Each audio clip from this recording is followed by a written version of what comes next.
यह उसकी जिंदगी में पहली बार था जब वह फर्स्ट क्लास में बैठा था। वह वहां इसलिए आया था ताकि अपने दिल के आइडल से मिल सके।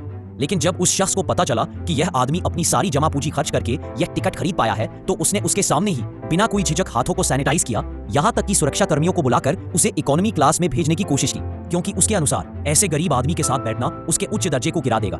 लेकिन आदमी माला ने कहा उसने फर्स्ट क्लास का टिकट खरीदा है तो उसे यही बैठने का अधिकार है। फिर भी सामने वाले ने एयर होस्टेस को कुछ कहा और जल्द ही विमान में एक घोषणा सुनाई दी। सिर्फ एक साधारण वाक्य, लेकिन उससे हवाई जहाज हवा में ही वापसी के लिए मुड़ गया। यही है पूंजी की ताकत। लेकिन पूंजी को यह अंदाजा भी नहीं था कि जिसे उसने आज गरीब कहकर विमान से उतारा, वही आगे चलकर उसका सबसे बड़ा प्रतिद्वंद्वी बनेगा।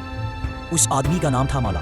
वह भारत के एक छोटे से गांव में पैदा हुआ था, जहां परिवहन की सुविधा बहुत खराब थी और लोग बड़ी कठिनाइयों में जीवन बिताते थे। माला के पिता हालात बदलने के लिए लगातार रेलवे विभाग को पत्र लिखते रहते थे ताकि गांव में एक ट्रेन स्टॉप बनाया जा सके। लेकिन लगातार 20 साल तक लिखे गए पत्रों का कोई जवाब नहीं आया। पिता की मदद करने के लिए माला ने गांव के लोगों को लेकर विरोध प्रदर्शन किया, मगर इसका नतीजा यह हुआ कि पुलिस ने उन्हें हिंसक तरीके से खदेड़ दिया। इस दौरान अफरा तफरी में माला का बचपन का दोस्त पत्थर लगने से लगभग अपनी एक आंख खो बैठा। इस घटना पर पिता बहुत गुस्सा हुए। उन्होंने माला को डांटते हुए कहा कि वह जल्दबाज और हिंसक तरीके से समस्याओं को सुलझाना चाहता है। लेकिन माला का मानना था कि पिता का लगातार पत्र लिखना ऐसे है जैसे दिन में सपने देखना। उसने ऊंची आवाज में पिता का विरोध किया, लेकिन जवाब में पिता ने उसे एक जोरदार तमाचा जड़ दिया। उस एक थप्पड़ के बाद पिता और बेटे ने फिर कभी एक दूसरे से बात नहीं की। कुछ समय बाद माला ने कड़ी मेहनत की और भारत की राष्ट्रीय रक्षा अकादमी में दाखिला ले लिया। उत्कृष्ट परिणामों के साथ स्नातक होने के बाद वह सीधे एयरफोर्स की विशेष इकाई में शामिल हो गया।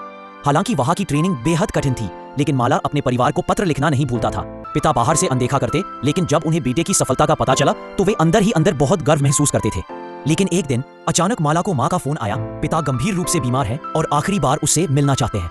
माला ने तुरंत कॉल काटकर अपने साथियों द्वारा इकट्ठे किए गए 6000 रुपए लेकर हवाई अड्डे की ओर दौड़ लगाई। लेकिन टिकट खिड़की पर उसे बताया गया कि इकोनॉमी क्लास की सारी टिकटें बिक चुकी है। फर्स्ट क्लास की टिकट की कीमत 12000 रुपए थी। माला के पास इतने पैसे नहीं थे। विमान के उड़ान भरने में 5 मिनट से भी कम का समय बचा था और अगली उड़ान 2 दिन बाद थी, इसलिए साफ था यही विमान उसके पिता को आखिरी बार देखने का एकमात्र मौका था।